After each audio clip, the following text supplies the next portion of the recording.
Amid the vast desert, a massive train graveyard emerges as a historical relic. The colossal structures left behind by the ancients leave us in awe of their grandeur.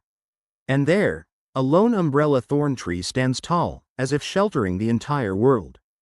Dear esteemed listeners of the Mysterious Universe program, dear friend, thousands of years ago, the people of Earth constructed magnificent works of astonishing scale and meticulous detail. This is precisely why scientists have spent centuries searching for answers to the questions: who created them? Why were they built? And how were they constructed? Various theories have been proposed, with some even suggesting that this is the work of supernatural forces from beyond the universe. However, the truth behind that mystery was not what it seemed. Join Mysterious Universe as we explore the magnificent ancient structures and uncover how they were built in today's video. On Russia's Solovetsky Islands in the Onega Bay, Bolshoy Zayotsky Island holds a strange mystery that has captivated experts: 35 enigmatic stone labyrinths. The locals often refer to these stone labyrinths as Babylons or Babylon. According to researchers, they existed around 5,000 years ago. Babylon is like a labyrinth, built from massive stone blocks on the island. The rocks are arranged in spiral circles on the island's surface. Every stone maze has only one entrance and one exit. The Hanging Gardens of Babylon also came in various sizes. Among them, the smallest maze measures about 6 meters, while the largest spans approximately 25 meters. Accordingly, since the discovery of the Babylonian tablets, experts have continuously strived to decode their origin and purpose of creation. Several hypotheses have been proposed to explain the mysteries surrounding the stone labyrinths. According to one perspective, the ancients created the Babylonians with the purpose of using them as fishing traps. Supporters of this hypothesis argue that the stone labyrinths were often built near coastal areas. Over 5,000 years ago, sea levels were significantly higher than they are today. When the tide rises, seawater floods the shore, and schools of fish swim in with the current, only to get trapped in the labyrinth of rocks. From then on, fishermen could catch more fish. This hypothesis sounds plausible, but scientists have yet to find solid evidence to confirm its validity. Therefore, experts and scientists continue to devote time and effort to research in order to find the most accurate and scientific answers to the mysteries of stone labyrinths. Ancient cities. Numerous scientific studies have proven that a vast area spanning over 10 million square kilometers. Long ago, the seabed where the China-Europe route is commonly seen today was originally dry land. So, the discovery of underwater cities at the ocean floor might not be all that surprising after all. The area we now refer to as the continental shelf consists of shallow coastal waters along the edges of continents. In some areas stretching hundreds of kilometers offshore, such as the Mediterranean Sea or the Black Sea, the land was once above water. The Mediterranean Sea is one of the relatively shallow marine areas, frequently chosen for conducting archaeological surveys. According to the findings, over 200 ancient cities have been discovered at the bottom of the Mediterranean Sea, scattered across various depths. Historically, researchers have primarily focused on breakthrough discoveries or similar issues. But if we delve deeper into the civilizations that once existed before sinking beneath the ocean, it is quite possible that we will go beyond the current theoretical framework. Everything began when the Cuban government invited several oceanographers to survey the waters between the westernmost region of Cuba and the Yucatan Peninsula. Off the coast of the waters that Cubans often refer to as the Guanahacobaibes Peninsula, they applied Chukwuetzuna technology along the flank to survey and map the seabed in this area. Scientists began discovering traces of straight and symmetrical structures, lying about half a mile, approximately 670 meters, beneath the water's surface.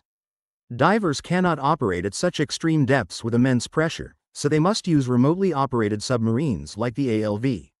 These are autonomous robots capable of moving like small submarines, equipped with headlights and cameras to transmit images to the water's surface.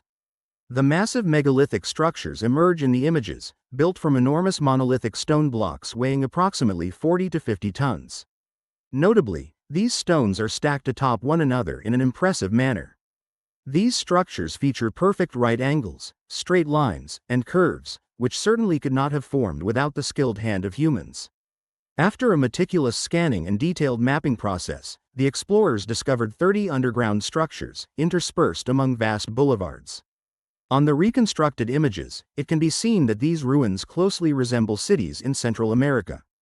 Across the regions of Mexico and the Yucatan Peninsula, structures were built by the Maya, the Aztec, the Toltec, and many other indigenous peoples.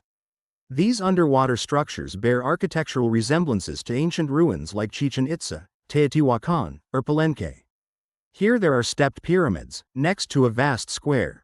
These soft architectural lines clearly bear a connection to structures found at the ancient ruins of indigenous Indian sites in Central America today, yet they lie deep beneath the ocean floor. There are no records or legends mentioning an underground city like this, so perhaps this place sank deep beneath the ocean long ago, in ancient times. A vast graveyard of trains lies abandoned in the endless desert. When visiting Uyuni, most travelers choose to explore Bolivia's famous salt flats and the surreal surrounding landscape. However, few people know about Conditrio de Chillán, a massive train graveyard that is also an equally fascinating destination in the town's outskirts. This is an outdoor train museum, preserving abandoned relics with a wild and haunting beauty. City of La Paz in Chile. The Antofagasta Railway Company, in collaboration with Bolivia, has developed a large-scale railway system, transforming the quiet town of Uyuni into a vital transportation hub. As part of the industrialization of Uyuni, the train factory produced many products that are still preserved to this day. In the 1940s, mining activities declined sharply as resources gradually depleted. The railway company ceased operations and abandoned the trains in the desert. Dozens of old train cars lie scattered across the area. Some metal blocks were recycled into scrap. Meanwhile, the broken locomotives remained, adorned with creative graffiti artwork by local youth. The train journey across Bolivia's vast white salt flats is an unmissable highlight on any travel itinerary. In many regions with suitable climates, ancient machines hundreds of years old can still be preserved almost intact to this day. However, in Uyuni, the arid winds carrying salt from the nearby plains have significantly accelerated the metal corrosion process. Those machines looked as if they had existed for hundreds of years. The deepest underwater cave on the planet. On January 10, 2018, the Gran Arc Ferromea expedition team discovered two massive underwater caves in the Turu Sea region of Mexico. The remarkable thing is that these two caves are interconnected, forming the largest cave system in the world. This search has lasted for 10 long years. Truly, it was an incredibly arduous task. Sano is the term the Maya used to refer to the natural sinkholes in the Vivi Aramea region. These sinkholes form when underground caves collapse, exposing the deep groundwater beneath. 14 years ago, German explorer Robert Schmitter and the Gran Arc Ferromea team embarked on an expedition in hopes of discovering a mysterious underwater land. They arrived at a small town in Turum to buy maps of Soc Ektun and Euro. While examining the map, people were surprised to discover that inside a large cave lay hidden a smaller one. However, the explorers could not identify any commonality between the two locations. Although modern mapping technology is highly advanced, the reality is that the labyrinth of tunnels inside remains extremely complex. The steep, treacherous rock wall made the search considerably difficult. That's why the GAM team chose to dive down and explore themselves. Akbio Wa is located in the southern part of Turum province, renowned as the largest underwater cave system with a length of up to 270 kilometers. The second route is Soc Ektun, which is 264 kilometers long, while the third route is Kukban, stretching 94 kilometers.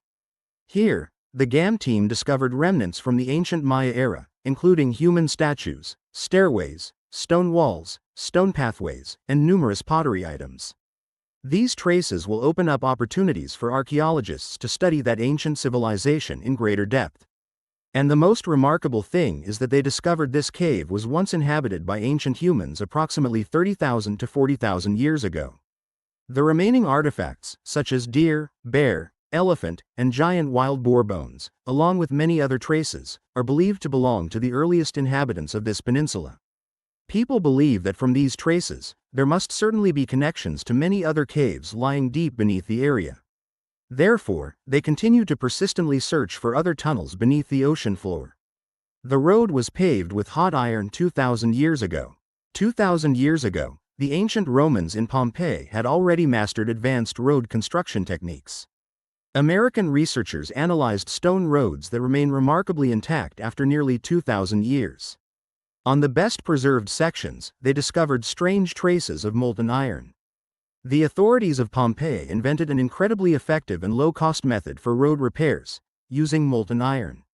According to Professor Eric Bauer, this is the first large-scale evidence that scientists have discovered, confirming hypotheses about the ancient Romans' technology of using molten iron. With a history spanning up to 2,000 years, what this city has achieved is truly remarkable. After being melted down, the iron was transported by slaves to the section of road needing repair to replace damaged or worn-out parts. Some road sections have been inspected after repairs and remain in perfect condition. However, how the blacksmiths could heat the iron to a melting point to easily weld it onto the broken pipe sections remains a mystery. To obtain molten iron, they need to heat iron ore and charcoal to temperatures between 1100 and 1600 degrees Celsius. It's astonishing that archaeologists also discovered some high-tech structures built by the Romans near that area. Perhaps the ancients possessed such advanced technology. Vong Bo is known as a modern and civilized metropolis beyond imagination. It is heartbreaking. This city was buried in a volcanic disaster, leaving behind horrifying ruins and people turned to stone. It is evident that ancient architectural wonders are truly magnificent structures, leaving modern people in awe of the talent and creativity of our ancestors. They are truly impressive compared to the rudimentary techniques of the past, yet they still created a magnificent Vietnamese architecture. This somewhat shows that, in any era, humans can rise to achieve extraordinary capabilities. Which wonder impresses you the most? And now, goodbye for now. See you again soon.